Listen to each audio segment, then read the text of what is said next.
Hello friends, स्वागत है आप सभी का हमारे यूट्यूब चैनल में। दोस्तों, हम लोग कर रहे थे बीपीएससी एईडीओ एग्जामिनेशन के लिए प्रैक्टिस सेट। अभी तक हम लोग प्रैक्टिस सेट 1 से लेकर के 4 तक कंप्लीट कर चुके हैं। आज हम लोग करेंगे प्रैक्टिस सेट 5। इस प्रैक्टिस सेट में जितना भी प्रश्न आप देखेंगे, सारा प्रश्न बीपीएससी का प्रीवियस ईयर क्वेश्चन है। इस प्रैक्टिस सेट को स्टार्ट करने का केवल मात्र एक ही मकसद है कि आप जान सके बीपीएससी किस तरह का प्रश्न पूछ रहा है और आने वाले एग्जाम में किस तरह का प्रश्न पूछ सकता है। तो चलिए स्टार्ट करते हैं आज का पहला प्रश्न से। पहला प्रश्न आपसे पूछा जा रहा है, कब बिहार पहली बार ब्रिटिश शासित भारत के तहत बंगाल प्रेसिडेंसी से अलग हुआ। तो आपको ये बताना है कि बिहार बंगाल प्रेसिडेंसी से कब अलग हुआ। यहाँ पे 5 ऑप्शन दिया गया, आपको चूज करना कौन सा ऑप्शन यहाँ पे करेक्ट है।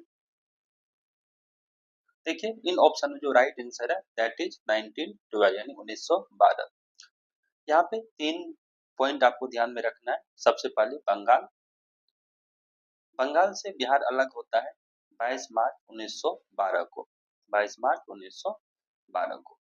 इनके बाद यह उड़ीसा से अलग होता है कब, 1 अप्रैल 1936 को, 1 अप्रैल 1936 को। और उसके बाद फिर यह झारखंड से अलग होता है कब, 15 नवंबर 2000 को, 15 नवंबर 2000 को ना। तो ये 3 पॉइंट आप ध्यान में रखेंगे। क्वेश्चन नंबर 2, कुछ देशों में माल एवं सेवा कर को कहा जाता है। देखिए, कुछ देशों में माल एवं सेवा कर यानी जीएसटी है ना। जीएसटी को क्या कहा जाता है, कुछ देशों में जीएसटी को मूल्य वर्धित कर यानी वैट कहा जाता है। और वैट से संबंधित कुछ इंपॉर्टेंट फैक्ट देखें तो वैट जो था सबसे पहले फ्रांस में 1954 में ये स्टार्ट होता है, 1954 में यह स्टार्ट होता है। और भारत जो जीएसटी लागू करता है 1 जुलाई 2017 को, है ना। ये भी 2 पॉइंट आप ध्यान रखें। क्वेश्चन नंबर 3, निम्नलिखित में से कौन सी श्रेणियां उस निर्वाचक मंडल का हिस्सा नहीं है जो भारत के राष्ट्रपति का चुनाव में भाग लेते हैं। तो आपसे ये पूछा जा रहा है, भारत के राष्ट्रपति के चुनाव जो निर्वाचक मंडल से होता है, उस निर्वाचक मंडल में कौन भाग नहीं लेते हैं। देखिए, सबसे पहले जो राष्ट्रपति का चुनाव है वह अनुच्छेद 54 में वर्णित है, अनुच्छेद 54। और इस 54 में कहा गया है राष्ट्रपति का जो चुनाव होगा वह निर्वाचक मंडल से होगा, निर्वाचक मंडल से होगा। और इस निर्वाचक मंडल में कौन भाग लेते हैं, संसद के दोनों सदनों के सभी निर्वाचित सदस्य, इनके अलावा राज्य के विधानसभाओं के सभी निर्वाचित सदस्य, केंद्र शासित प्रदेश में दिल्ली और पुडुचेरी के जो विधानसभा के निर्वाचित सदस्य है वह भाग लेते हैं। वही जो मनोनीत सदस्य होते हैं इसमें भाग नहीं लेते हैं। यहाँ पे आपको दिया गया केवल राज्यसभा के मनोनीत सदस्य, गलत है। संसद के दोनों मनोनीत सदस्य, गलत है। राज्यसभा के मनोनीत सदस्य, यह भी गलत है। और ये आप केवल ध्यान रखिएगा, जो भारत के राष्ट्रपति के चुनाव है वह निर्वाचक मंडल के द्वारा होता है, निर्वाचक मंडल में निर्वाचित होता है, न कि मनोनीत होता है। इस प्रकार से आपसे पूछा जा रहा है कौन हिस्सा नहीं है, 1, 2, 3 एंड 4। राइट आंसर है 3 का बी। क्वेश्चन नंबर 4 आपसे पूछा जा रहा है, निम्नलिखित में कौन पहले किसी राज्य का मुख्यमंत्री बने बिना भारत का प्रधानमंत्री बने। मतलब क्वेश्चन ये पूछा जा रहा है कि वह पहले मुख्यमंत्री नहीं बना, सीधे प्रधानमंत्री बना। और कुछ ऑप्शन ऐसा है जो पहले मुख्यमंत्री बना तब जाके प्रधानमंत्री बना। देखिए, देश के जो 8वें प्रधानमंत्री थे यानी चंद्रशेखर, है ना, वो एक ऐसे प्रधानमंत्री थे जो पीएम पद संभालने से पहले किसी भी राज्य के मुख्यमंत्री नहीं बने थे। वही अगर मोरारजी देसाई को देखा जाए, मोरारजी देसाई 1952 में बम्बई का सीएम बनते हैं। वहीं चरण सिंह या 1967 में उत्तर प्रदेश का सीएम बनते हैं। और बीपी सिंह 1980 में यह भी उत्तर प्रदेश का सीएम बनते हैं। तो इन 4 का जो राइट आंसर होगा दैट इज चंद्रशेखर। चंद्रशेखर ऐसे प्रधानमंत्री थे जो बिना मुख्यमंत्री बने प्रधानमंत्री बने। सो राइट आंसर हो गया 4 का, दैट इज सी, केवल 4। क्वेश्चन नंबर 5, पृथ्वी के भूपटल में सर्वाधिक है, पृथ्वी के भूपटल में सर्वाधिक क्या है। देखिए, पृथ्वी के भूपटल पर लगभग 100 से अधिक तत्व पाए जाते हैं, किंतु इन 100 तत्वों में 8 तत्व बहुत ही महत्वपूर्ण है ना। और उस 8 तत्व तत्व में जो पृथ्वी का भूपटल है, उनमें जो सर्वाधिक मात्रा में पाए जाने वाला है वह ऑक्सीजन कितना 46.8% है ना। इनके बाद सिलिकॉन 27.72%, एल्युमिनियम 8.13% है ना। तो एल्युमिनियम का जो अगर मात्रा देखा जाए ये आपका हो गया 8.13%, वही जो सिलिकॉन है यह 27.12% के पास पाया जाता है। Next question number 6। तो यहाँ पे जो 5 का जो राइट आंसर है, पृथ्वी के भूपटल में सर्वाधिक पाए जाने वाला that is oxygen 46.8%। Question number 6, Kanyakumari देश में स्थित है। देखिए, कन्याकुमारी भारत के तमिलनाडु राज्य में स्थित एक जिला है। सो राइट आंसर आपका कन्याकुमारी कहाँ स्थित है, तमिलनाडु। नेक्स्ट क्वेश्चन नंबर 7, नाई धोबी बंद सामाजिक बायकॉट का एक स्वरूप था जो सन 1919 में इनके द्वारा इन्हें किया गया था।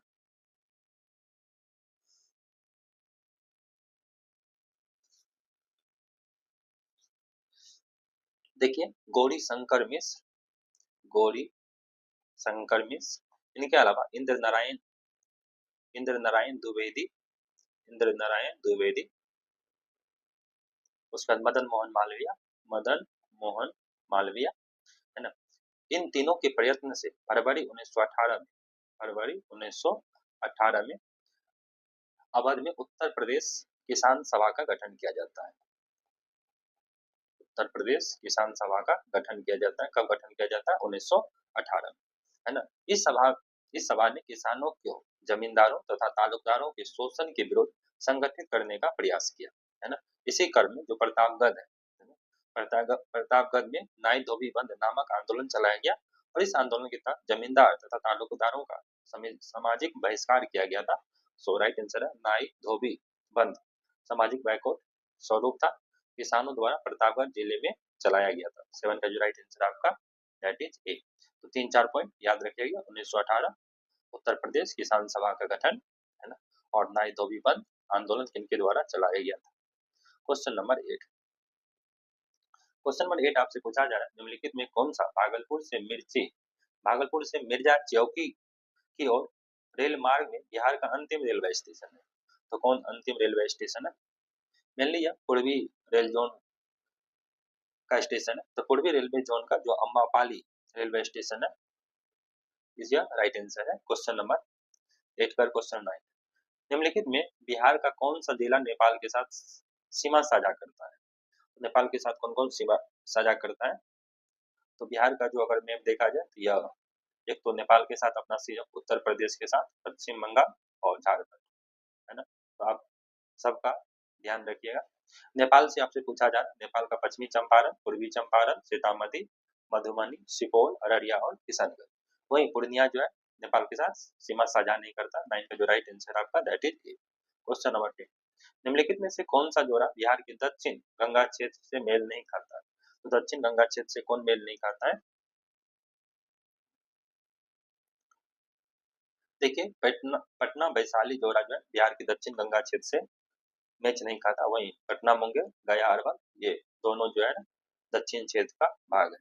वहीं पटना वैशाली जो दक्षिण गंगा क्षेत्र का भाग नहीं बल्कि यह उत्तर गंगा क्षेत्र का भाग है। क्वेश्चन नंबर 11, बिहार के निम्नलिखित जिलों में किस जिले में धरवार चट्टाने नहीं? अब देखिए, जो धरवार चट्टान है वो कहाँ पाया जाएगा? अगर ये बिहार है तो इसके दक्षिण में कौन सा जिला है? कैमूर, रोहतास, औरंगाबाद, गया, नवादा, जमुई है ना। तो कैमूर रोहतास, कैमूर और रोहतास में इसमें मेनली विंध्या चट्टाने पाया जाता है। भिन्न प्रकार की चट्टाने पाई जाती है। तो आपसे यही पूछा जा रहा है किसमें धरवार चट्टाने नहीं है? धरवार चट्टाने किसमें नहीं होगा? कैमूर में होगा। वहीं जमुई, नवादा और गया में यहाँ पे आपको धरवार चट्टाने देखने को मिलेगा। कैमूर और रोहतास में आपको भिन्न प्रकार की चट्टान देखने को मिले। तो आप ऐसे याद रखेंगे, तुरंत आपको याद हो जाएगा। जस्ट मैप को ड्रॉ कीजिए। साउथर्न जो जिला है बिहार का, कैमूर, रोहतास, औरंगाबाद, गया, नवादा, जमुई, है ना। तो आप ये याद कर लीजिए, कैमूर और रोहतास में भिन्न प्रकार की चट्टानें हैं, और उनके बाद जो भी है वो कैमूर प्रकार की चट्टानें, तो खत्म होगी, सॉरी धरवार प्रकार की चट्टानें। नेक्स्ट क्वेश्चन नंबर 12, बिहार में 1857 की क्रांति का नेतृत्व किसने किया था, किसने दिया था? देखिए, बिहार में 1857 की क्रांति का नेतृत्व आप सभी लोग जानते हैं कुंवर सिंह ने किया था, और कुंवर सिंह कहाँ से थे? जगदीशपुर आरा से, है ना, जगदीशपुर आरा से थे। 23 अप्रैल 1857 यस 23 अप्रैल 1857 को जगदीशपुर के पास लड़ी गई अपनी आखिरी लड़ाई में उन्होंने ईस्ट इंडिया कंपनी के नियंत्रण वाली सेना को पूरी तरह से परास्त किया था। तो ये भी डेट कभी कभी पूछा जाता है, 23 अप्रैल 1858, है ना, ये भी याद रखिएगा, 23 अप्रैल 1858। नेक्स्ट क्वेश्चन नंबर 13, बिहार के किस वामपंथी नेता के बिहार प्रांतीय किसान सभा को लोकप्रिय बनाया था, नाम बताइए?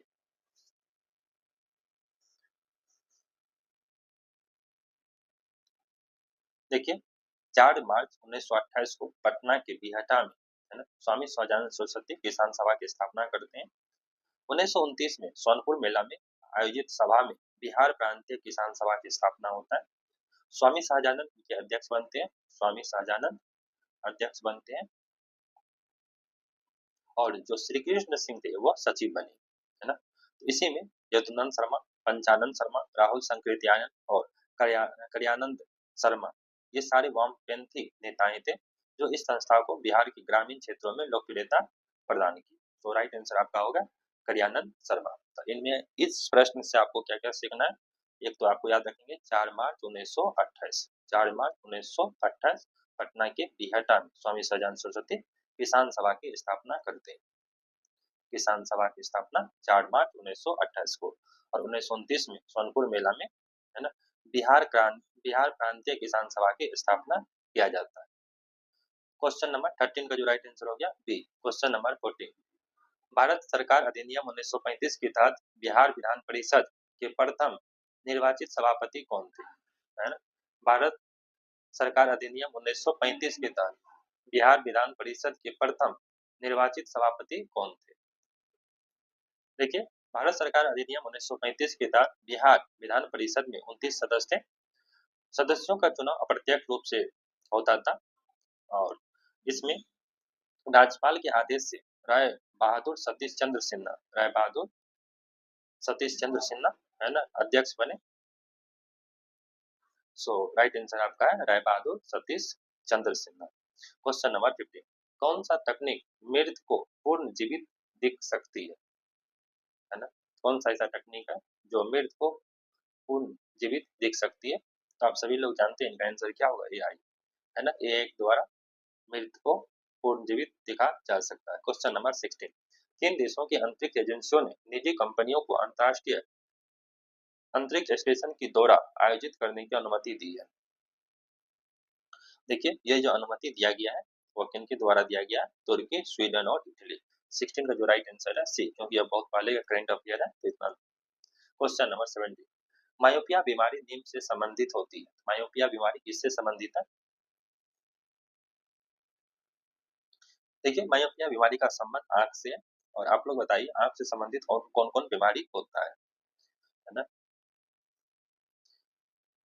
मायोपिया के केस में जो व्यक्ति मायोपिया से ग्रस्त होते हैं उसे नजदीक की वस्तु दिखाई देती है साफ साफ, वहीं दूर की वस्तु दिखाई नहीं देती है। और मायोपिया को जो ठीक करने के लिए जो लेंस का इस्तेमाल किया जाता है दैट इज अप्तल लेंस, है ना, अप्तल लेंस का इस्तेमाल किया जाता है ना। तो आप आंख से संबंधित जितनी बीमारी है उनको जरूर रिवाइज कर लीजिएगा, मायोपिया, हाइपरमेट्रोपिया, पेरिसोपिया, है ना, मोतियाबिंद। क्वेश्चन नंबर 18, प्रकाश संश्लेषण के अध्ययन से संबंधित वनस्पति विज्ञान की शाखा है, तो वनस्पति विज्ञान की शाखा कौन है? देखिए, वनस्पति प्रकाश संश्लेषण के अध्ययन से संबंधित वनस्पति विज्ञान की शाखा पादप इकाई की है। सो राइट आंसर जो आपका 18 का दैट इज सी। प्लांट, तो इसको बहुत को कंफ्यूजन होगा, इसको हम लिख लेते हैं इंग्लिश में, प्लांट फिजियोलॉजी कहते हैं, प्लांट फिजियोलॉजी, है ना। नेक्स्ट क्वेश्चन, गाजर का रंग नारंगी होता है क्योंकि गाजर का रंग नारंगी क्यों होता है? देखिए, गाजर का रंग नारंगी होने का कारण जो है उसमें पाए जाने वाला केरोटीन, तो इसमें केरोटीन पाया जाता है जिसके कारण गाजर का रंग नारंगी होता है। वहीं अगर देखें तो जो गाजर का जो लाल रंग होता है, लाल लाल रंग किसके कारण से होता है? यह एंथ्रोसियानिन एंथ्रोसियानिन के द्वारा गाजर का जो रंग है वह लाल होता है ना? तो याद रखिएगा, गाजर का रंग नारंगी कैरोटीन के कारण और लाल एंथ्रियोसाइन के कारण। क्वेश्चन नंबर 20, किसमें परिवर्तन के कारण रंध्र खुलते या बंद होते हैं? सबसे पहले रंध्र क्या होता है ना? जो पत्तियां होती है उस पत्तियां में छोटे छोटे छिद्र होते हैं जिनको रंध्र कहते हैं, स्टोमेटा कहते हैं। इस स्टोमेटा के द्वारा गैस का एक्सचेंज होता है। और आपसे ये पूछा जाए कि जो किसमें परिवर्तन के बाद रंध्र खुलते या बंद होते हैं, तो ये जो खुलना और बंद जो होता है वह कोशिकाओं में पानी की मात्रा के कारण। सो 20 का जो राइट आंसर है that is C. Question number 21, मानव शरीर में होता है, मानव शरीर में क्या होता है? यहाँ पे 4-5 ऑप्शन दिया गया, बताइए।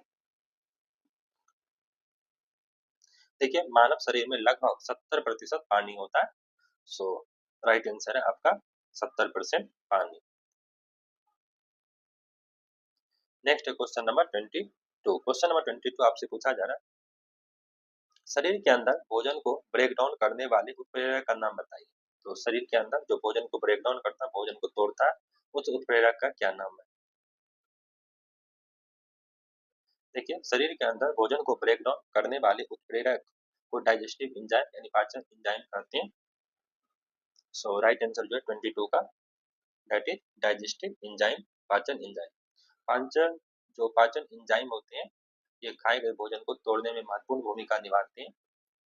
कुछ पाचक एंजाइम जैसे एमाइलेज हो गया, है ना, एमाइलेज। इनके अलावा आपका हो गया प्रोटीएज,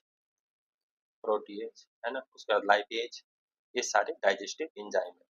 एमाइलेज, है ना, प्रोटीएज और लाइपेज, ये सारे डाइजेस्टिव एंजाइम है जो भोजन को ब्रेक डाउन करने में उत्प्रेरक का काम करते हैं। क्वेश्चन नंबर 30, विटामिन B12 का रासायनिक नाम क्या है?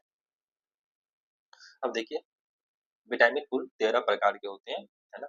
13 प्रकार का भी जितने भी 13 प्रकार है इनका आपको रासायनिक नाम याद होना चाहिए, क्योंकि हर एग्जाम में यहाँ से क्वेश्चन जरूर देखने को मिलता है ना।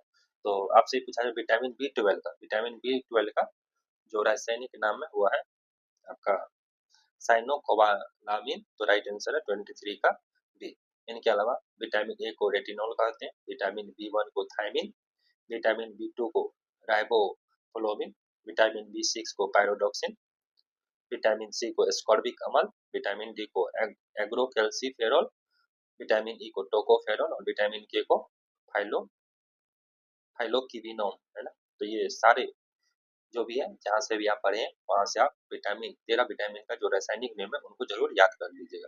क्वेश्चन नंबर 24, कुकिंग टॉप पर स्थित रहने वाला क्लोरीन युक्त कृत्रिम स्वीटनर जिसका रूप तथा स्वाद शक्कर की तरह होता है निम्नलिखित में कौन सा है? देखिए, कुकिंग टॉप पर जो स्थिर रहने वाला क्लोरीन युक्त कृत्रिम स्वीटनर वह है आपका सुक्रालोज। तो राइट आंसर आपका सुक्रालोज। और जो सुक्रालोज होता है इनका जो रासायनिक सूत्र होता है वह क्या होता है? C12, है ना, H19Cl3O8। तो ये भी याद रखिएगा, जो सुक्रालोज है उसका जो फार्मूला है, उनका जो रासायनिक सूत्र है C12H19Cl3O8। यह जल में घुलनशील है और इसका गलनांक, है ना, 125 डिग्री सेंटीग्रेड होता है। तो ये कुछ इंपॉर्टेंट नया पॉइंट था, फैक्ट था, जो आपको ध्यान में रखिएगा। Most important formula C12H19Cl3O8। Question number 25, परवल अम्ल तथा दुर्बल क्षारक से बने लवण का पीएच मान क्या है? देखिए, यहाँ पे कौन सा परवल है? परवल अम्ल, और दुर्बल क्या है? क्षारक। तो परवल अम्ल और दुर्बल क्षारक से बने लवण का मान 7 से कम होगा। तो राइट आंसर है आपका क्या? 7 से कम। 25 की राइट आंसर है बी। वहीं अगर अम्ल दुर्बल हो और परवल क्षारक हो, परवल अगर क्षारक होता तब क्या होता? 7 से अधिक, है ना। यहाँ पे दुर्बल क्षारक है जिसे 7 से कम। इनके अलावा आप जानते हैं जो इंडिकेटर होता है, pH इंडिकेट 0 से लेकर के 14 होता है। 7 जो होता है वह न्यूट्रल होता है। 7 से कम को एसिड यानी अम्ल कहते हैं और 7 से ज्यादा को बेस यानी क्षार कहते हैं, है ना। जो अम्ल होते हैं वो स्वाद में खट्टे होते हैं और ये जो है नीला को लाल करता है। कौन? अम्ल। और ये लाल को नीला करता है क्षार। क्वेश्चन नंबर 26, निम्नलिखित में कौन सा अम्ल क्षार का संकेतक है? क्षार का संकेतक आपसे पूछा जा रहा है।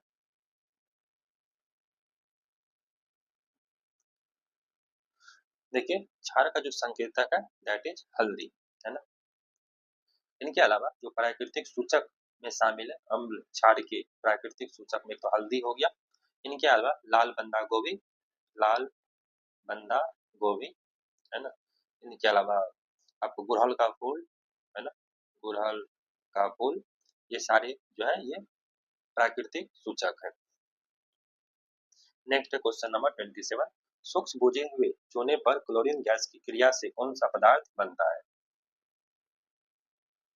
देखिए सूक्ष्म बुझे हुए चूने यानी calcium hydroxide, calcium hydroxide CaOH का होल 2, है ना, में क्लोरीन गैस यानी Cl2, इनका जो अभिक्रिया होगा इनको करने पे क्या बनेगा? CaOCl2, जिसको हम लोग क्या विरंजक चूर्ण यानी ब्लीचिंग पाउडर कहते हैं। तो राइट आंसर है 27 का बी। नेक्स्ट क्वेश्चन नंबर 28,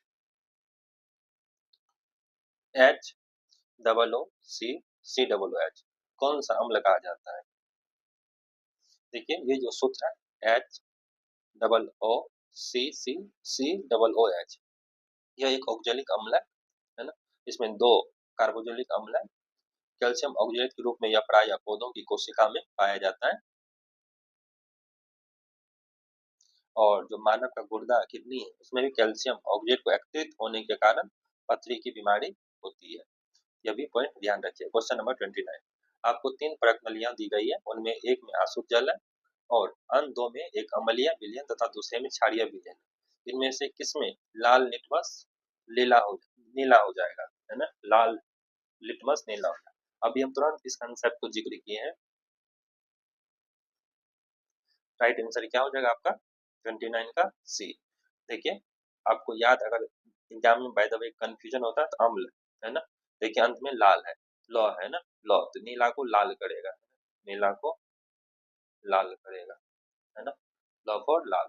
अम्ल क्या करता है? नीला को लाल करता है। वहीं जो क्षार होते हैं, क्षार ये लाल को नीला करता है। आपसे ये पूछा जाए लाल लिटमस नीला हो जाएगा, तो राइट आंसर क्या होगा? क्षार। क्वेश्चन नंबर 30, एसिटिक अम्ल की गंध किसके समान होती है? देखिए एसिटिक अम्ल की जो गंध होता है वह सिरका के समान होता है ना। और एसिटिक अम्ल अनेक फलों के रसों में मुक्त अवस्था में पाया जाता है, यह विशेष रूप से सिरके में पाया जाता है ना। सो राइट आंसर जो आपका एसिटिक अम्ल की गंध सिरका के समान होती है। 30 का जो राइट आंसर आपका that is A. Next question number 31, रेडियोधर्मी तत्वों द्वारा उत्सर्जित निम्नलिखित में कौन सा धनात्मक रूप से अवशोषित कण है? तो धनात्मक रूप से इस पे पॉजिटिव चार्ज होता है। देखिए जो मेनली अल्फा कण या धनात्मक अवशोषित कण होते हैं, तो राइट आंसर आपका अल्फा कीरक, है ना।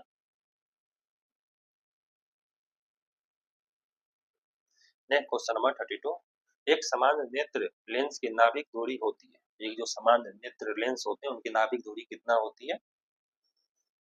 देखिए एक समान नेत्र की नाभिक दूरी लगभग 2 सेंटीमीटर होती है। सो राइट आंसर जो है 32 का that is C. Question number 33, prism से गुजरने पर सबसे अधिक अपवर्तित होने वाला रंगीन प्रकाश है। प्रिज्म से गुजरने पर सबसे अधिक अपवर्तित होने वाला, तो आप सभी लोग जानते हैं विग्योर, VIVGYOR, है ना। तो इनमें जो बैगनी होते हैं, वायलेट होते हैं, ये सबसे ज्यादा विचलित होते हैं। वही रेड जो होता है इसका विचलन सबसे कम होता है, डिविएशन सबसे कम होता है। तो आपसे यही पूछा जा रहा है प्रिज्म से गुजर सबसे अधिक अपवर्तित कौन होगा? तो राइट आंसर क्या होगा? बैगनी यानी वायलेट। 33 का बी, है ना। और ध्यान रखिएगा, और तरंगदैर्घ्य किसका सबसे ज्यादा होगा? लाल का जो है तरंगदैर्घ्य सबसे ज्यादा होता है, यानी वेवलेंथ सबसे ज्यादा होता है, और बैगनी का जो है तरंगदैर्घ्य सबसे कम होता है। यह भी ध्यान रखें, और यही वजह है जो लाल रंग है ना वो अनेक जगह आपको देखने को मिलेगा। क्वेश्चन नंबर 34 दृष्टि की खराबी, निकट दृष्टि को डैश के नाम से भी कहा जाता है। निकट दृष्टि दोष को किस नाम से जाना जाता है? देखिए, मेनली जो आंख में बीमारी होती है वो कई तरह की बीमारी देखने को मिलता है। मायोपिया, निकट दृष्टि दोष, हाइपरमेट्रोपिया जिसे दूर दृष्टि दोष, फिर सेविया है ना, उसके बाद कैटरैक्ट है ना, मोतियाबिंद। तो आपसे ये पूछा जा रहा है कि निकट दृष्टि दोष को डैश के नाम से जाना जाता है। निकट दृष्टि दोष को मायोपिया के नाम से, बट यहाँ पे ऑप्शन में है नहीं। सो राइट आंसर जो होगा उपयुक्त में से कोई नहीं, 34 का ए। और अब बताइए, जस्ट हम लोग डिस्कस किए मायोपिया को ठीक करने के लिए किस लेंस का प्रयोग किया जाता है। क्वेश्चन नंबर 35 विद्युत धारा की इकाई है। विद्युत धारा की इकाई क्या है? देखिए, विद्युत धारा को जो मेजर किया जाता है एम्पियर्स में मेजर किया जाता है। वाट जो है ये पावर का है ना, शक्ति का यूनिट इकाई जो वाट है, कूलम है ना, ये चार्ज का, और वोल्ट जो है ये वोल्टेज का, यानी विद्युत पोटेंशियल जो डिफरेंस होते हैं उसको वोल्ट में मेजर करते हैं। उसके बाद विद्युत प्रतिरोध जो होते हैं, जो रेसिस्टेंस होते हैं उनका ओम होता है, और जो एनर्जी होता है और कार है ना, फोर्स, फोर्स का तो न्यूटन हो गया, और जो एनर्जी हो गया उनका जो हो गया आपको वर्क और एनर्जी दोनों का क्या होगा, जूल हो गया। तो यह भी पॉइंट ध्यान रखिए। विद्युत धारा की इकाई क्या, एम्पियर है। क्वेश्चन नंबर 36 विद्युत धारा किस उपकरण से मापी जाती है। विद्युत धारा को जो मापा जाता है वह किस उपकरण के द्वारा मापा जाता है।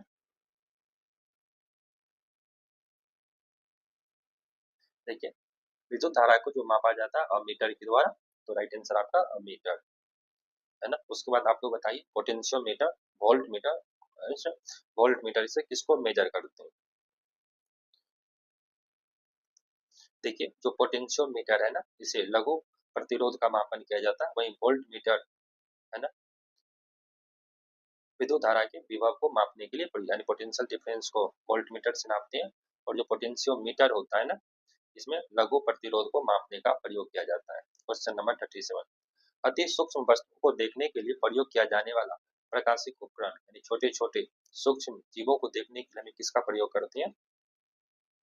देखिए, इन ऑप्शन में जो राइट आंसर आपका दैट इज माइक्रोस्कोप है ना। अति सूक्ष्म वस्तु को देखने के लिए माइक्रोस्कोप का प्रयोग किया जाता है। वही अगर इलेक्ट्रोस्कोप को देखें, विद्युत आवेश की उपस्थिति बताने वाला उपकरण है ना, विद्युत आवेश। उसके बाद आपका जो स्पेक्ट्रोस्कोप है ना, ये विद्युत चुंबकीय विकिरण, जो विकिरण होते हैं उसको स्पेक्ट्रम पर बताने के लिए उपयोग किया जाता है। और जो स्टेथोस्कोप है ये सब लोग आप लोग जानते हैं, हृदय तथा फेफड़ों की आवाज सुनने वाला यंत्र है। और स्पेक्ट्रोस्कोप यह जो है ना, आप अपवर्तित गति में घूमने वाली वस्तुओं की चाल को ज्ञात करता है। क्वेश्चन नंबर 38 भारत सर्वश्रेष्ठ उत्पादक एवं उपभोक्ता है। अब सभी लोग जानते हैं भारत सर्वश्रेष्ठ उत्पादक और उपभोक्ता किसका होगा। तो भारत जो है ना सर्वश्रेष्ठ उत्पादक उपभोक्ता दाल का है, 38 का बी। क्वेश्चन नंबर 39 भारत के 9 पंचवर्षीय योजना, 9वीं पंचवर्षीय योजना की अवधि क्या है। तो आप सभी लोग जानते हैं जो टोटल पंचवर्षीय योजना है वो 12 पंचवर्षीय योजना हुआ है ना। तो आपसे पूछा जाए 9वीं पंचवर्षीय योजना। देखिए, जो लास्ट वाला पंचवर्षीय योजना है वो आप याद रखेंगे 2012 से लेकर के 2017, ये आपका 12 था है ना। अब इनसे घटाते जाइए, तो 5 साल अगर 212 में घटाएंगे तो कितना होगा, 2007 से लेकर के 2012 है ना। और एक और घटाएंगे तो कितना हो जाएगा, 2002 से लेकर के 2005 है ना। 2002 से लेकर के 2005, ये हो गया 10, 11 और 12। हमें 9वीं तक जाना है, तो 9वीं क्या होगा, 1997 से लेकर के 2002 तक। तो अगर आप अंतिम को याद रखते हैं तो उनसे आप कई भी पंचवर्षीय योजना को आराम से आप हल कर सकते हैं।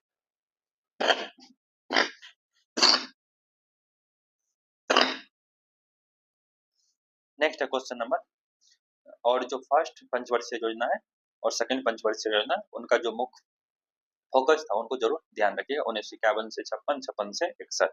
पहला जो था उसमें कृषि पे बल दिया गया था, और दूसरा जो था उसमें औद्योगिकरण पे बल दिया गया था। और एक पॉइंट और याद रखिएगा, जो सबसे ज्यादा इंपॉर्टेंट क्वेश्चन एग्जाम में पूछा जाता है वह है नाबार्ड की स्थापना। तो नाबार्ड की स्थापना इससे पहले भी हम बोल दिए थे, नाबार्ड देखिए कितना अक्षर है, 6, 2 2 4 2 6। तो ये जो है 36 पंचवर्षीय योजना में यानी 1982 में इसे गठन किया गया था। क्वेश्चन नंबर 40, किस देश की प्रति व्यक्ति आय किसी देश की प्रति व्यक्ति आय प्राप्त की जाती है ना। अगर हम पर कैपिटा इनकम किसी देश का निकालते हैं, वो कैसे निकालते हैं, तो टोटल इनकम है डिवाइडेड बाय टोटल पॉपुलेशन, यानी राष्ट्रीय आय एवं जनसंख्या दोनों से भाग देकर। 40 का जो राइट आंसर आपका that is C. Question number 41, Bharat में राष्ट्रीय आय का आकलन एकत्रित किया जाता है। राष्ट्रीय आय कौन मेजर करता है?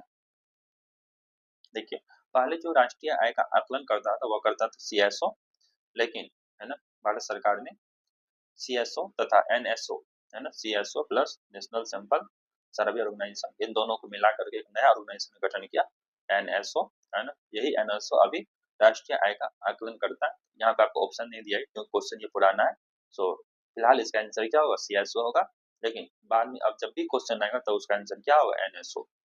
नेक्स्ट क्वेश्चन नंबर 42, भारत के प्रथम कौशल विकास केंद्र का उद्घाटन वर्ष 2014 में किस राज्य में किया गया? देखिए, भारत का प्रथम कौशल विकास केंद्र का उद्घाटन वर्ष 2014 में राजस्थान के जो तत्कालीन मुख्यमंत्री तो उस समय का वसुंधरा राजे, उसने बेरोजगार युवाओं के लिए इसे शुरू किया गया। सो राइट आंसर आपका प्रथम कौशल विकास केंद्र का उद्घाटन राजस्थान में किया गया। क्वेश्चन नंबर 43, इनमें से किसने का सकल राष्ट्रीय आय जीएनआई को कुल आबादी से भाग देने पर प्राप्त औसत के रूप में, है ना, प्राप्त औसत के रूप में प्रति व्यक्ति है विकास का घोतक, यानी है ना पर कैपिटा इनकम को जब घोतक बताते हैं, या किसका यह एक मिथक है, तो किसके द्वारा इसे क्या गया था? देखिए, यह स्टेटमेंट जो है ना दीनदयाल उपाध्याय जी का है। सो राइट आंसर है 43 का डी। क्वेश्चन नंबर 44, अंत्योदय कार्यक्रम सर्वप्रथम किस राज्य में शुरू किया गया? तो आप सभी लोग जानते हैं जो अंत्योदय कार्यक्रम है सर्वप्रथम इसे शुरुआत करने वाला जो राज्य था वह था राजस्थान, है ना। राजस्थान के द्वारा इसे शुरू किया गया था, और अंत्योदय कार्यक्रम राजस्थान सरकार जो है 1977 में स्टार्ट करते हैं। 1977 में इनका शुरुआत किया जाता है, और इनका जो उद्देश्य था, है ना, गरीबों में भी अत्यधिक गरीब को ऊपर उठाना। इनके अलावा क्या कहते हैं, अंत्योदय अन्न योजना की शुरुआत 25 दिसंबर 2000 में किया जाता है। क्वेश्चन नंबर 45, एक पंचायत समिति किस स्तर पर एक पंचायती राज संरचना की संचालन करती है? आप सभी लोग जानते हैं जो पंचायती राज व्यवस्था को देखा जाए तो जो 73rd और 72nd और 73rd कॉन्स्टिट्यूशनल अमेंडमेंट एक्ट था, उनके तहत इसे संवैधानिक दर्जा दिया गया, है ना। तो जो जिस कमेटी की सिफारिश पर पंचायती राज की स्थापना की वह बलवंत राय मेहता समिति, और बलवंत राय मेहता समिति ने सिफारिश किया था त्रिस्तर पे पंचायती राज व्यवस्था को स्थापित किया जाए। उसमें पंचायत समिति जो होता है वो आपका ब्लॉक स्तरीय निकाय होता है। 45 का जो राइट आंसर आपका दैट इज ए। और ये आपको कहाँ देखने को मिलेगा? अनुच्छेद 243 बी में, अनुच्छेद 243 बी।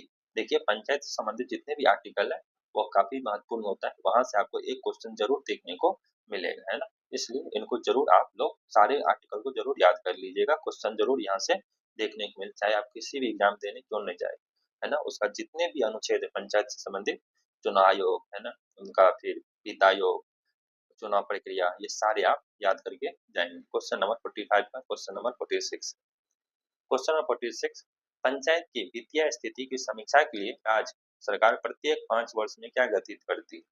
अब क्या वित्तीय स्थिति की समीक्षा करने के लिए, है ना। तो यहाँ पे भी आपको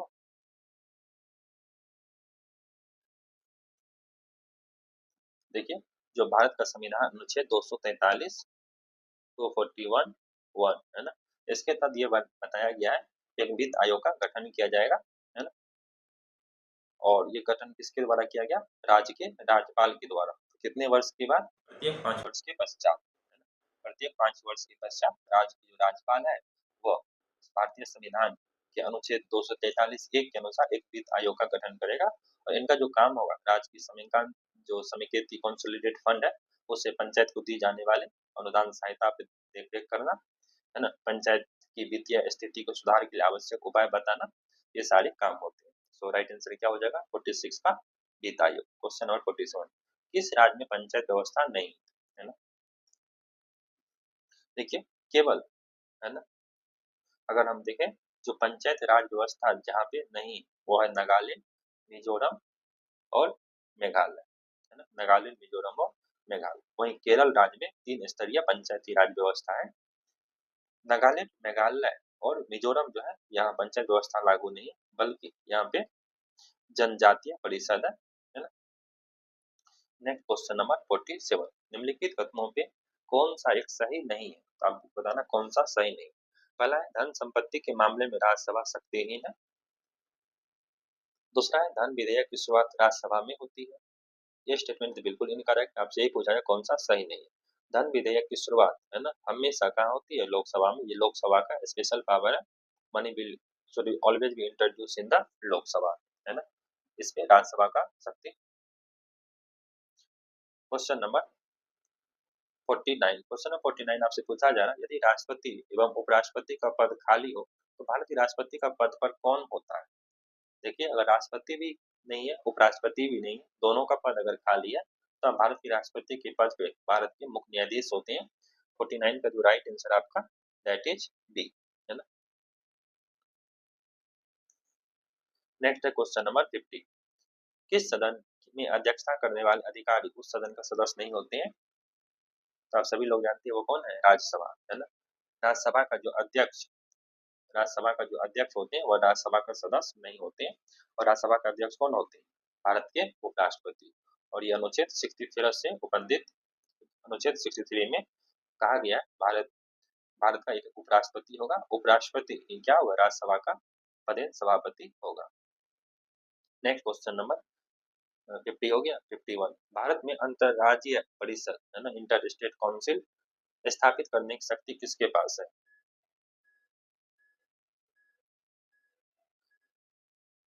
देखिए, भारत में जो अंतरराज्यीय परिषद है इसको स्थापित करने की शक्ति भारत के राष्ट्रपति के पास है।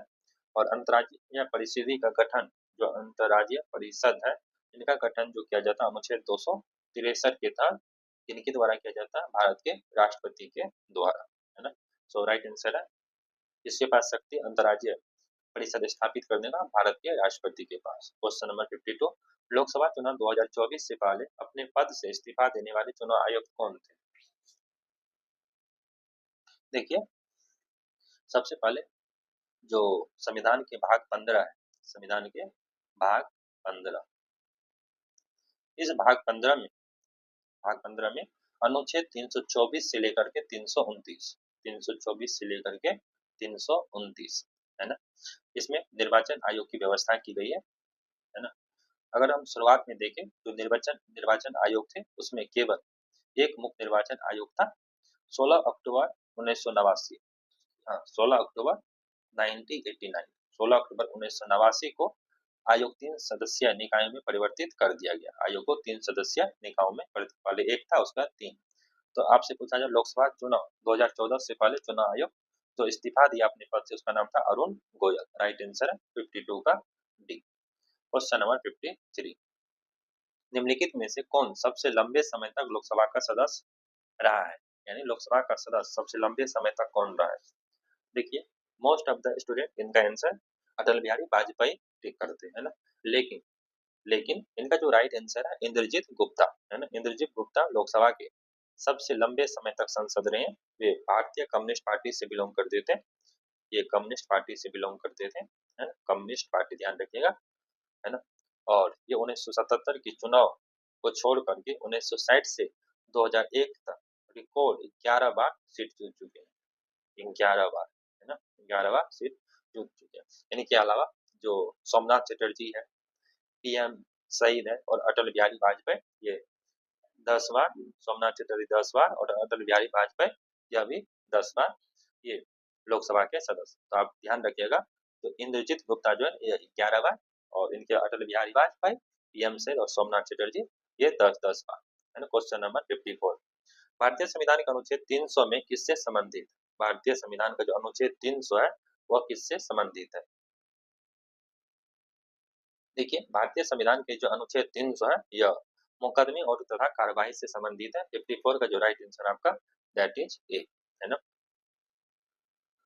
क्वेश्चन नंबर 55, भारत के संविधान के अनुच्छेद 1 देश को बनाता है। देखिए, भारत का संविधान का जो अनुच्छेद 1 है यानी बोलता है India that is Bharat is A union of state, है ना।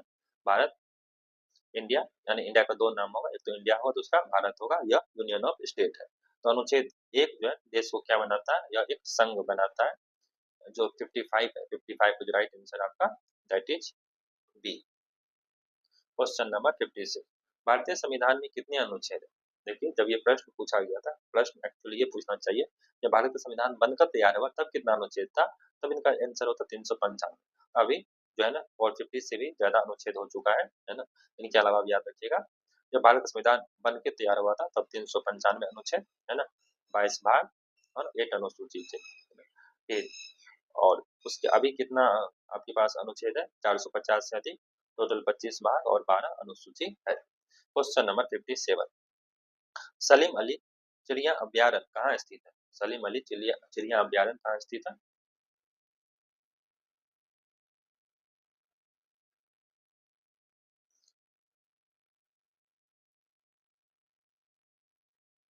देखिए सलीम अली पक्षी अभ्यारण्य भारत के गोवा राज्य है ना, गोवा राज्य में मांडवी नदी के किनारे चिराओ द्वीप पर स्थित है ना। तो यहाँ पे क्या होना चाहिए 57 का राइट आंसर आपका गोवा। इसके अलावा आप याद रखिएगा गोवा में किस नदी के किनारे, मांडवी नदी, और मांडवी नदी में कौन सा द्वीप है, चौ है ना, चौराहो द्वीप है ना। कभी कभी यह भी पूछा जाएगा, ये तो सबको पता है। सलीम अली चिड़िया अभ्यारण्य कहाँ है, गोवा में। अगर नदी पूछ दिया जाए तो मांडवी, और किस द्वीप पे, चौराहो द्वीप पे स्थित है ना। और इसका जो नाम रखा गया एक प्रसिद्ध पक्षी विज्ञानी डॉक्टर सलीम अली मजुद्दीन अब्दुल के नाम पे रखा गया है। नेक्स्ट क्वेश्चन नंबर 58, अम्ल वर्षा के घटक है। तो अम्ल वर्षा के घटक कौन है? देखिए अम्ल वर्षा के घटक में ऑप्शन में जो राइट आंसर आपका HNO3 और H2SO4 दोनों जो है अम्ल वर्षा के घटक है। राइट आंसर हो गया आपका ए एंड बी। और जो अम्ल वर्षा होते हैं उनका पीएच मान कितना होता है?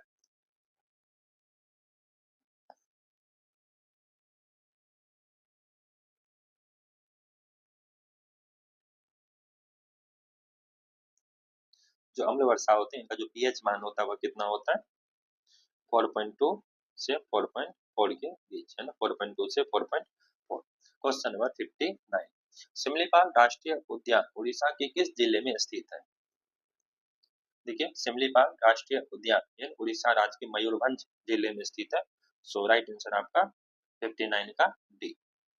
और यह भी पॉइंट ध्यान रखिएगा 1909 में यूनेस्को यूनेस्को की जो बायोस्फीयर रिजर्व की सूची है उसमें इसे शामिल किया गया, सिमलीपाल राष्ट्रीय उद्यान है ना। सिमलीपाल राष्ट्रीय उद्यान उड़ीसा राज्य के मयूरभंज जिले में स्थित है।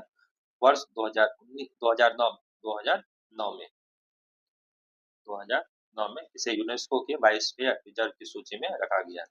उड़ीसा की जो अन्य प्रमुख संरक्षित क्षेत्रों में शामिल है तो भितरकनिका है ना राष्ट्रीय उद्यान, उसके बाद आपका गहिर माता वन्यजीव अभ्यारण्य है ना। सिमलीपाल राष्ट्रीय उद्यान को प्रोजेक्ट टाइगर वर्ष 1973 के तहत भी शामिल किया गया था है ना। ये भी आप ध्यान रखिएगा जो सिमलीपाल राष्ट्रीय उद्यान है उड़ीसा का, इसे 1973 में जो प्रोजेक्ट टाइगर शुरू किया गया था उसमें इन्हें शामिल किया गया था। क्वेश्चन नंबर 60, अब देखिए यहाँ पे आपसे क्या पूछा जा रहा है, सलीम अली चिड़िया अभ्यारण्य, और यहाँ पे आपसे क्या पूछ दिया गया, सलीम अली पक्षी अभ्यारण्य है ना। तो आपको बताना है सलीम अली पक्षी अभ्यारण्य कहाँ स्थित है।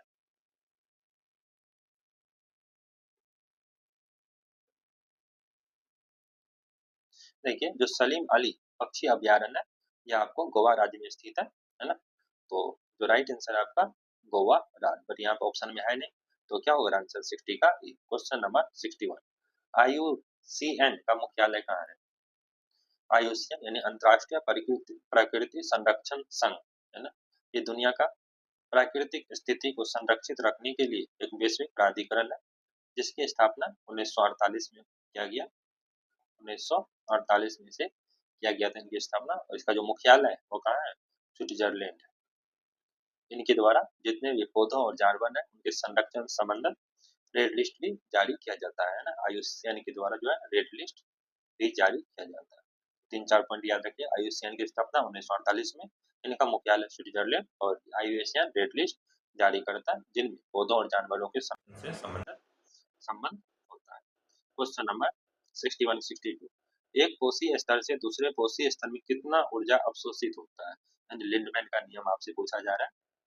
देखिए, एक कोसीय स्तर से दूसरे कोसीय स्तर में 10% ऊर्जा अगले स्तर पे स्थानांतरित होता है, तो राइट आंसर है 10%। इनके अलावा जो शेष उष्मा के रूप शेष उष्मा जो होते हैं वह नष्ट हो जाते हैं, इसे 10% का नियम भी कहते हैं, और इससे जो बताया गया था लिंडमैन के द्वारा। प्रत्येक कोषीय स्तर पर ऊर्जा की मात्रा कम हो जाती है, क्योंकि यह एक परितंत्र में खाद्य श्रृंखला को इंगित करती है।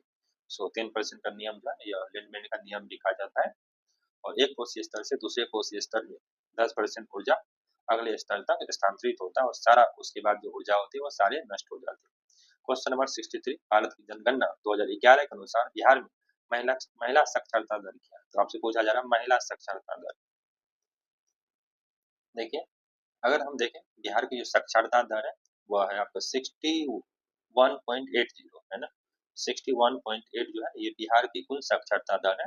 अब हम पुरुष और महिला की साक्षरता दर देखें, पुरुष का जो है 71.25 है ना, 71.25 ये पुरुष का है, वही अगर महिला का देखा जाए वो है 51.50। तो याद रखिएगा, कुल हो गया 61.80, पुरुष का हो गया 71.25 और महिला का हो गया 51.50। तो आपसे पूछा महिला की साक्षरता दर कितना है, तो राइट आंसर है 51.50। क्वेश्चन नंबर 64, भारत की जनगणना 2011 के अनुसार सबसे अधिक अनुसूचित जाति कौन है ना, सबसे अधिक अनुसूचित जाति कौन है?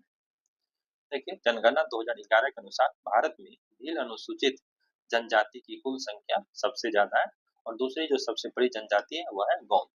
तो भील जो है वो पहला स्थान हो गया, वहीं जो दूसरा स्थान है वो किसका है, गोंड का है ना, गोंड का दूसरी सबसे बड़ी जनजाति है, और पहला जो है ये भील अनुसूचित जनजाति है।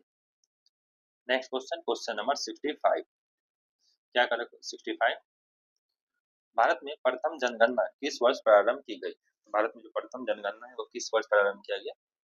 देखिए, भारत में प्रथम जनगणना है ना 1872 में, 1872 में है ना, और यह जो शुरू किया गया था लॉर्ड मेयो के कार्यकाल में शुरू किया गया था, लॉर्ड मेयो।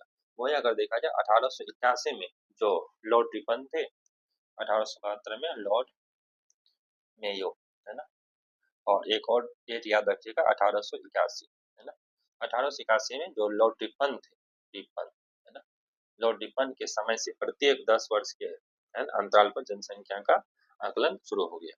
तो पहली बार 1872 में, और उसके बाद 1881 से लगातार 10 साल के बाद जनसंख्या का मेजर करना शुरू किया, और 1881 रिपन के सवाल में, और 1872 लॉर्ड मेयो। नेक्स्ट है क्वेश्चन नंबर 66, यूरोप की एक पर्वत श्रृंखला है, यूरोप की एक पर्वत श्रृंखला कौन सा है? देखिए, जो अल्प्स पर्वत है ना, यह यूरोप में स्थित है, और राइट आंसर क्या है, यूरोप का जो पर्वत श्रृंखला है वो है 66 का अल्प्स। इनके अलावा अगर अल्प्स पर्वत का अगर विस्तार देखा जाए, दैट इज फोरम का SGF है ना, SGFA। एस फोर क्या होगा, स्विट्जरलैंड है ना, उसके बाद आपका G4 हो गया जर्मनी, F4 हो गया फ्रांस, और A4 ऑस्ट्रेलिया है ना। तो ये हम याद रखे हुए हैं, SGF है ना, SGF, ये प्रीलिम्स का फॉरम आईएएस का चलता है, तो उन्हें हम याद रखें SGF, और उसमें एज है S for Switzerland, G for Germany, F for France, और A फॉर ऑस्ट्रेलिया है ना। ये 4 राज्यों में इनका विस्तार है। इसका जो सर्वोच्च बिंदु है वह है माउंट ब्लॉन्क, अल्प्स का जो सर्वोच्च है माउंट ब्लॉन्क है ना, माउंट ब्लॉन्क इसका जो है सबसे सर्वोच्च बिंदु है। इनके अलावा एक पॉइंट और याद रखिएगा, जो पूर्व में स्थित यूराल पर्वत है यूरोप को एशिया से अलग करता है, वहीं रॉकी पर्वत जो है ये आपको उत्तरी अमेरिका में देखने को मिलेगा, उत्तरी अमेरिका में देखने को मिलेगा। एंडीज जो है ये आपका दक्षिण अमेरिका में देखने को मिलेगा, और हिमालय तो जानते हैं नेपाल में।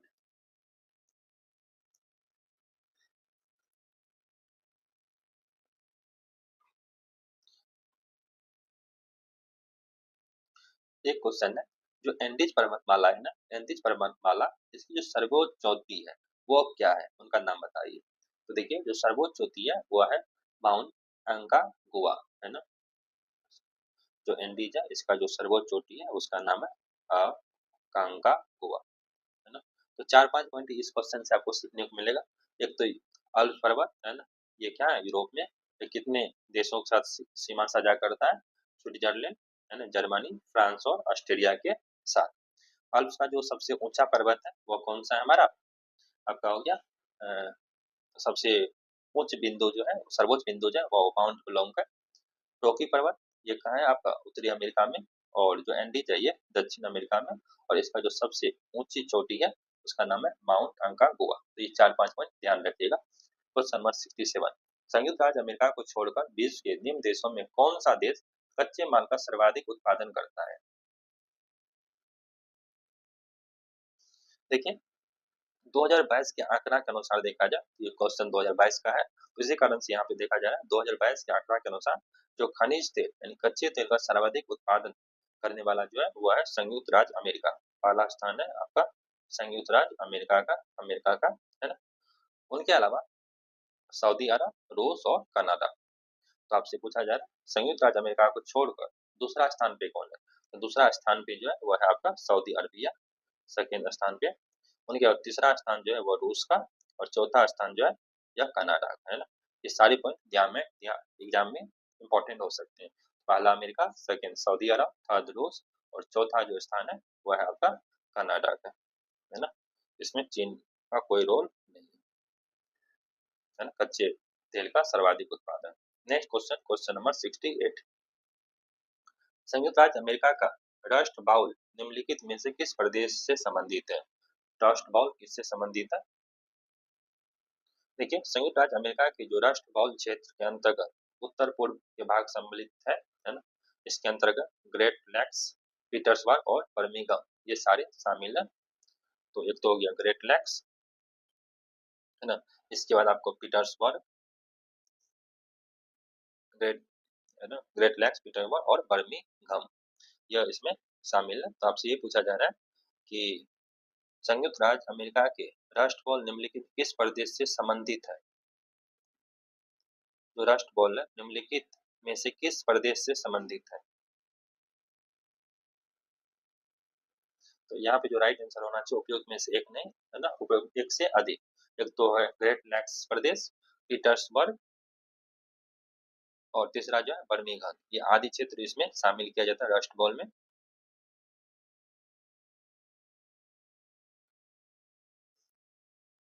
नेक्स्ट है क्वेश्चन नंबर 69, तेल के कोष सबसे ज्यादा किस देश में है? देखिए 2020 में देखे जाए तो 2020 में जो तेल के कोष यानी संचित भंडारण जो था सबसे ज्यादा वेनेजुएला के पास था।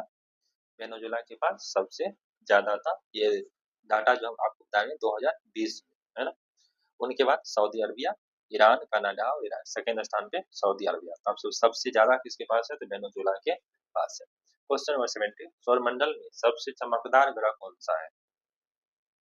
देखिए सौरमंडल का जो सबसे चमकदार ग्रह है वह है आपका शुक्र है ना। शुक्र जो है एक स्थलीय ग्रह के रूप में वर्गीकृत है, और इसका जो समान द्रव्यमान और आकार के कारण पृथ्वी का जुड़वा वाहन भी कहा जाता है ना। शुक्र को जुड़वा वाहन भी कहा जाता है। किसका जुड़वा वाहन कहा जाता है? पृथ्वी का, क्योंकि इसके आकार जो है ना सेम टू सेम है पृथ्वी का, और द्रव्यमान भी लगभग समान है। शुक्र जो है यह सर्वाधिक चमकदार ग्रह है। इनके अलावा अगर देखें सूर्य का चक्कर ये 225 दिनों में पूरा करता है। 225 दिन में यह पूरा करता है शुक्र का चक्कर। और अपने अक्ष पर एक चक्कर जो है वो लगाता है 243 दिन। तो 225 और 243 दो ध्यान रख, 225 और 243।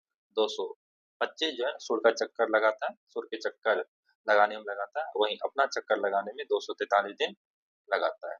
और एक बात और याद रखिएगा, जो शुक्र है इसका कोई अपना उपग्रह नहीं है ना।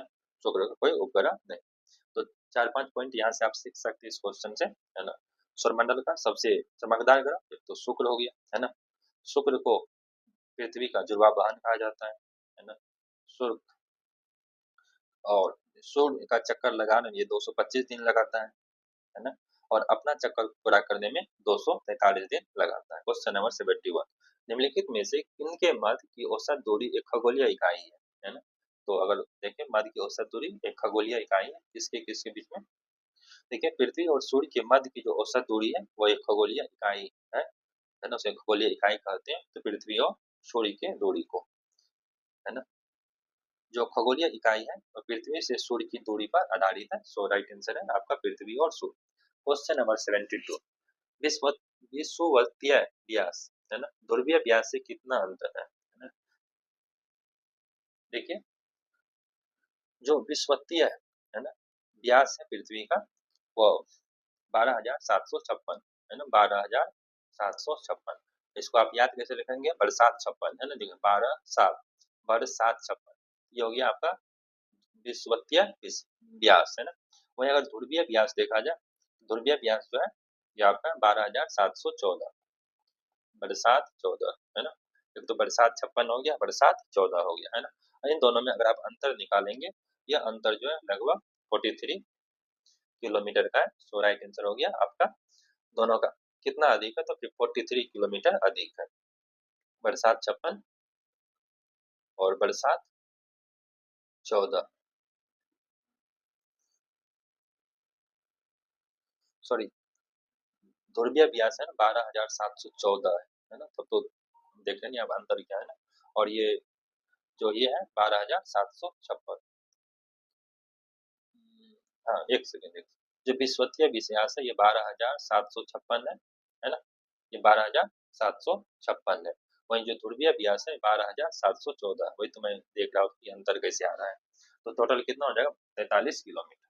तो याद है क्या ध्रुवीय व्यास बरसात 56 और 12,714 तब जाके कितना आएगा 43 क्या अंतर आएगा। नेक्स्ट क्वेश्चन नंबर 43 भारत में सन 1855 में प्रथम जूट उद्योग कहाँ स्थापित किया गया। भारत में 1855 में प्रथम जूट उद्योग कहाँ स्थापित किया गया। देखिए भारत में प्रथम यानी पहला जूट उद्योग जो वो कोलकाता के निकट रिसरा में सन 1855 में लाया गया था। तो 1855 में प्रथम जूट कहाँ पे रिसरा रिसरा कहाँ है आपका कोलकाता के निकट। नेक्स्ट क्वेश्चन नंबर 74 भारत के किस राज्य में सर्वाधिक सागवान के जंगल पाए जाते हैं। देखिए जो सर्वाधिक सागवान के जो जंगल पाए जाते हैं वो कहाँ पाए जाते हैं मध्य प्रदेश में है ना। यह जो भारत वन स्थिति रिपोर्ट 2021 के अनुसार जो है सर्वाधिक सागवान जो है वो कहाँ पाया जाता है मध्य प्रदेश में पाए जाते हैं। नेक्स्ट क्वेश्चन नंबर 75 भारत में उष्ण कटिबंधीय वर्षा वन पाए जाते हैं। तो उस कटिबंधीय वर्षा कहाँ पाए जाएंगे। देखिए उस कटिबंधीय वर्षा जहाँ पे भारी वर्षा वाले क्षेत्र होंगे वहां पे पाए जाएंगे। तो भारी वर्षा वाले क्षेत्र कौन सा है ऑप्शन में देखिए है ना। एक तो आपका हो गया तमिलनाडु तट है ना असम के ऊपरी हिस्सा पश्चिमी घाट है ना। यहाँ पे आपको लक्षद्वीप और अंडमान निकोबार द्वीप इन सभी जगह आपको क्या मिलेगा उस कटिबंधीय वर्षा देखने को मिलेगा। तो राइट आंसर जो है 75 का उपयोग में से एक से अधिक।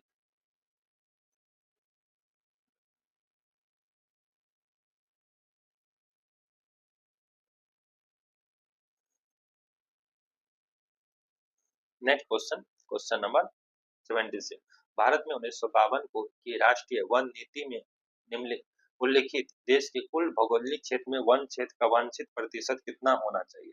देखिए 1952 में जो राष्ट्रीय वन नीति है ना उसके उसके अनुसार जो भारत के कुल भौगोलिक क्षेत्र का वन क्षेत्र कितना होना चाहिए 33% होना चाहिए। राइट आंसर आपका 33।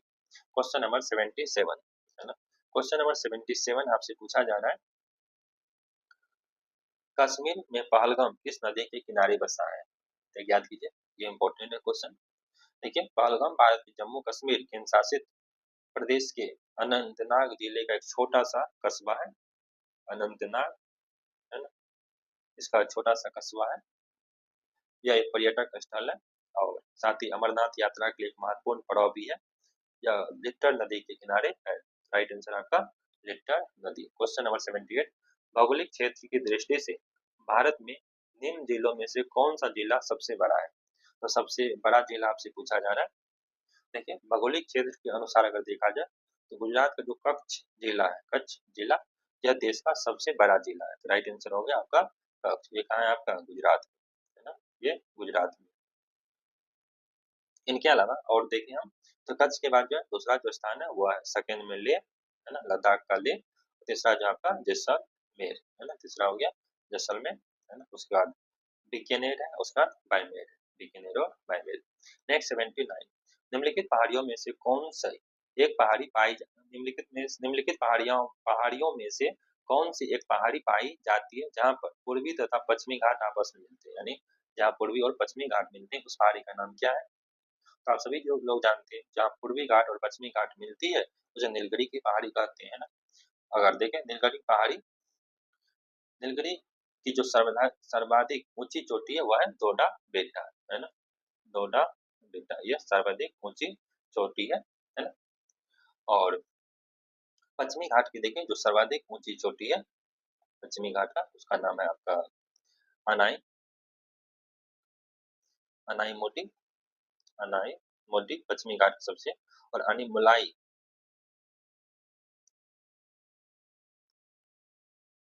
और ये जो है अनुमलाई की पहाड़ी पर स्थित है ना? तो याद रखिएगा जो नीलगिरी का सबसे ऊंचा, नीलगिरी का जो सबसे सर्वाधिक ऊंची चोटी जो है वह डोडा बेटा है। पश्चिमी घाट की सर्वाधिक ऊंची चोटी कौन? अनाईमोरी है। और अनाईमोरी किस पहाड़ पर स्थित है? अन्नामलाई की पहाड़ पे स्थित है। क्वेश्चन नंबर 80, राजा राम मोहन रॉय द्वारा निम्नलिखित में से कौन सा सामाजिक धार्मिक आंदोलन की स्थापना की गई थी? है ना, राजा राम मोहन राय द्वारा निम्नलिखित में से कौन सा सामाजिक धार्मिक आंदोलन की स्थापना की गई थी? देखते हैं 80 का जो राइट आंसर आपका दैट इज डी, ब्रह्मा समाज, है ना। देखिए ब्रह्मा समाज राजा राम मोहन राय के द्वारा स्टार्ट किया गया था।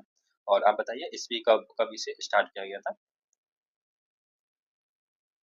राजा राम मोहन राय भारत के पूर्ण जागरण का अग्रदूत और आधुनिक भारत के जनक कहा जाता है। वे ब्रह्मा समाज के संस्थापक, है ना, भारतीय भाषाई प्रेस के प्रवर्तक, जन जागरण और सामाजिक सुधार आंदोलन के प्रेरणा और बंगाल के नव जागरण के पितामह कहा जाता है। ब्रह्मा समाज राजा राम मोहन राय द्वारा, आर्य समाज स्वामी दयानंद सरस्वती समाज, प्रथमा समाज, है ना, और थियोसॉफिकल सोसाइटी जो था यह एच टी ब्लाड्सकी के द्वारा शुरू किया गया।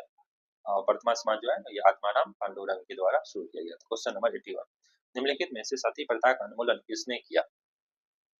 आप सभी लोग जानते हैं सती प्रथा का जो उन्मूलन हुआ था 1829 में हुआ था।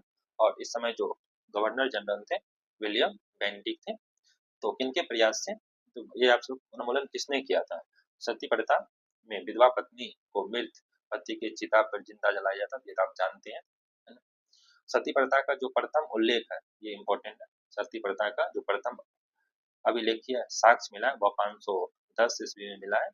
और ये कहाँ से मिला? एरन अभिलेख, एरन अभिलेख, एरन अभिलेख किसका है? भानुगुप्त का है ना, भानुगुप्त का है। राजा राम मोहन राय इस अमानवीय प्रथा के विरुद्ध निरंतर आंदोलन चलाए और इन्हीं के प्रयास से लॉर्ड विलियम बेंटिक के द्वारा 1829 में, है ना, सती प्रथा का उन्मूलन किया गया। ये पॉइंट ध्यान रखिएगा। नील खेतियारों की दुर्दशा को दर्शाने वाली पुस्तक नील दर्पण की रचयिता कौन है? देखिए नील दर्पण की जो रचयिता है वो ये है दीनबंधु मित्र, है ना। और यानी कि बंगाल में नील उगाने वाले कृषकों ने यूरोपीय अधिकारियों के अत्याचारों से तंग आकर के 1859 में विद्रोह भी किया गया, विद्रोह भी किए थे, है ना। और मेनली जो यह विद्रोह हुआ था वह नदिया जिले के गोविंदपुर गांव में, है ना, दिगंबर विश्वास, विष्णु विश्वास और रफीक मंडल के नेतृत्व में किया गया। तो नील खतियार की दुर्दशा को दर्शाने वाली पुस्तक कौन है? नील दर्पण। और इनकी रचयिता कौन है? दीनबंधु। और यहाँ पे आपको एक विद्रोह भी देखने को मिलेगा, नील विद्रोह, इंडिगो रिवॉल्ट। कब हुआ था? 1859 में। किसके नेतृत्व में? कहाँ पे हुआ था? नदिया जिले के गोविंदपुर गांव में, है ना। और इसका जो नेतृत्व प्रदान किए थे दिगंबर विश्वास, विष्णु विश्वास और रफीक मंडल। क्वेश्चन नंबर 83, बहिष्कृत भारत जनरल किसने शुरू किया?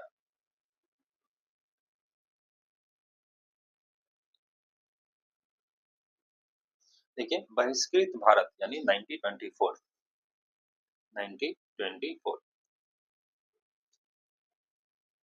बहिष्कृत भारत 1924, है ना। यह पत्रिका डॉक्टर भीमराव अंबेडकर के द्वारा शुरू किया गया था। राइट आंसर आपका डॉक्टर भीमराव बाबा साहेब अम्बेडकर के द्वारा इसे शुरू किया गया था। डॉक्टर भीमराव अंबेडकर की कुछ और पत्रिकाएं देखें। एक तो मुख नायक हो गया, मुख नायक, ये कब शुरू करते हैं? 1920 में। मुख नायक 1920 में। इनके अलावा समता 1928, मुख नायक के बाद समता 1928 में, समता 1928 में, जनता 1930 में, जनता 1930 में, प्रबुद्ध भारत 1956 में। तो कुछ इंपॉर्टेंट इनका जो बुक है, एक तो मुख नायक, है ना। उसके बाद समता, जनता और प्रबुद्ध भारत। डॉक्टर भीमराव अम्बेडकर का जन्म आप लोग जानते हैं 14 अप्रैल 1891 में 1891 मध्य प्रदेश में हुए थे।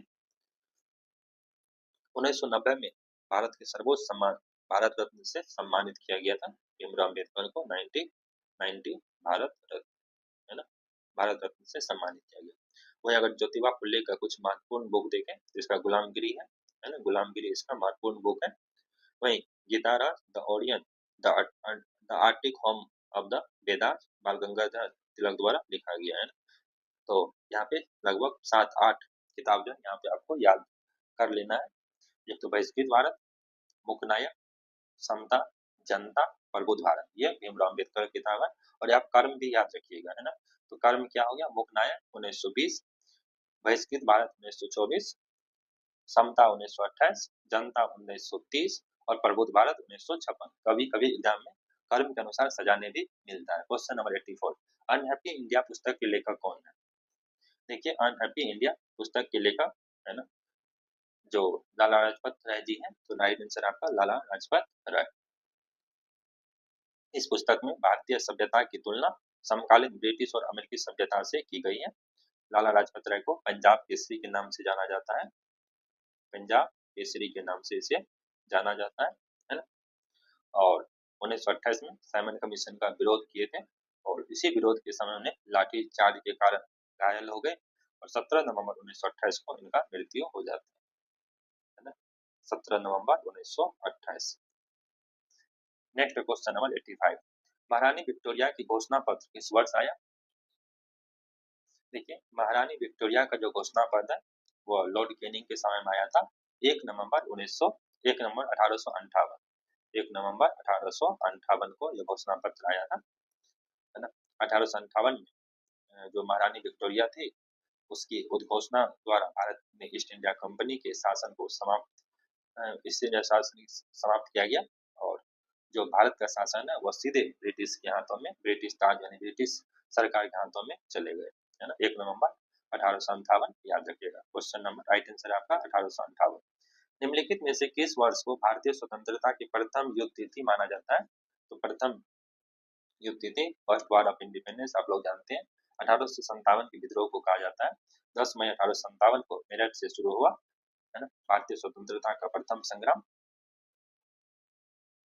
सावरकर अपनी पुस्तक the first war of independence में इसे सुनियोजित राष्ट्रीय स्वतंत्रता संग्राम कहा है। वहीं जो डॉक्टर आर सी मजूमदार है उसने अपनी पुस्तक द सिपॉय म्यूटिनी और रिबिलियन ऑफ 1857 उसमें एक तथाकथित प्रथम राष्ट्रीय संग्राम, न तो पहला ही न ही राष्ट्रीय तथा न ही स्वतंत्रता संग्राम था, है ना। तथाकथित जो प्रथम राष्ट्रीय संग्राम, न तो पहला ही न तो राष्ट्रीय न ही स्वतंत्रता संग्राम थे, यह कहा गया आर सी मजूमदार द्वारा। वहीं बी डी सावरकर कहते हैं first war of independence. Question number 87, निम्नलिखित में से ईस्ट इंडिया कंपनी के सिपाहियों का विद्रोही बनाने का कारण नहीं था। कौन विद्रोही बनाने का कारण नहीं था। देखिए इन ऑप्शन में जो राइट आंसर आपका 87 का दैट इज डी, है ना, अधिकारियों की अक्षमता। क्वेश्चन नंबर 88, क्वेश्चन नंबर 88 आपसे पूछा जा रहा है शिवाजी के पिता का नाम क्या था। शिवाजी के पिताजी का नाम क्या था। देखिए शिवाजी से भी बहुत बार क्वेश्चन देखने को मिलता है एग्जाम में, तो जानते हैं शिवाजी के बारे में। शिवाजी का जन्म 19 फरवरी 1630 को हुआ था। 1630 कहाँ पे हुआ था, महाराष्ट्र के शिवनेरी जिले में, महाराष्ट्र के शिवनेरी जिले में इनका जन्म हुआ था, है ना। इनके पिता का नाम शाहजी, पिता का नाम, पिताजी का नाम शाहजी, है ना। पिताजी का नाम शाहजी भोसले थे और इनका जो माता थी उनका नाम जीजाबाई थी, माता का नाम जीजाबाई।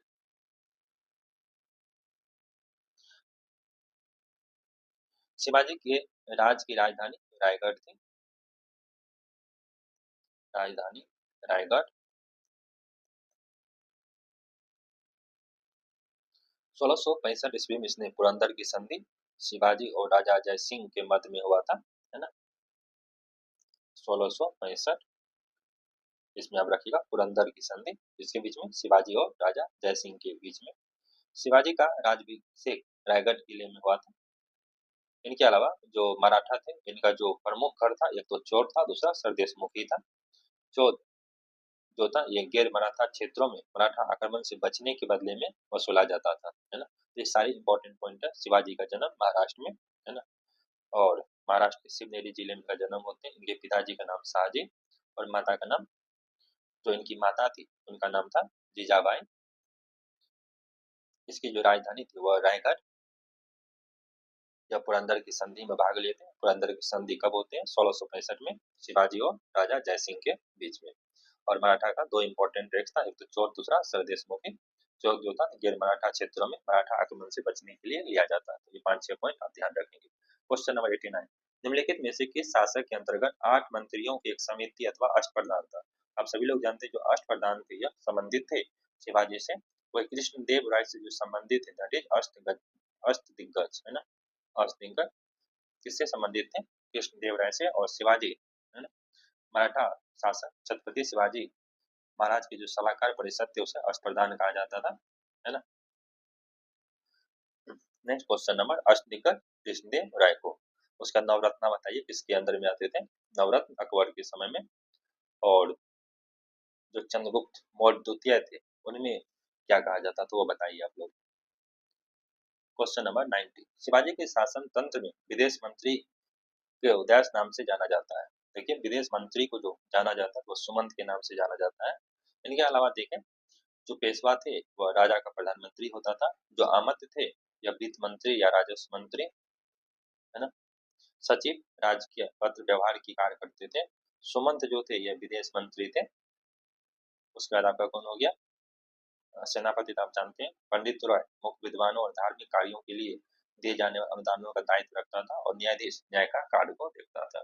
क्वेश्चन नंबर 91, निम्नलिखित में कौन सा भूमि उत्पाद कर लगाने वाले कर को इंगित नहीं करता है। उत्पाद कर, भूमि उत्पाद कर लगाने वाले कर को इंगित नहीं करता है। देखिए इनमें जो राइट आंसर आपका दैट इज खम्स। खम्स जो था ये लूट का धन था, लूट का धन था, है ना।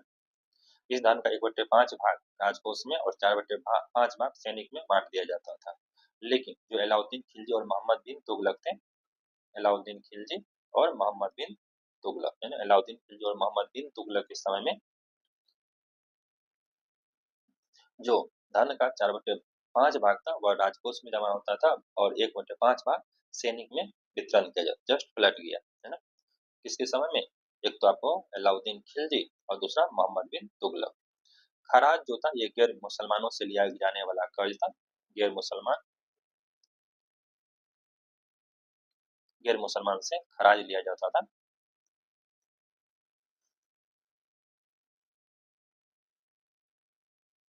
नेक्स्ट क्वेश्चन नंबर 92, तो 92 आपका मोरक्को के यात्री इब्न बतूता का वृत्तांत किस रूप से जाना जाता है, किस रूप में जाना जाता है।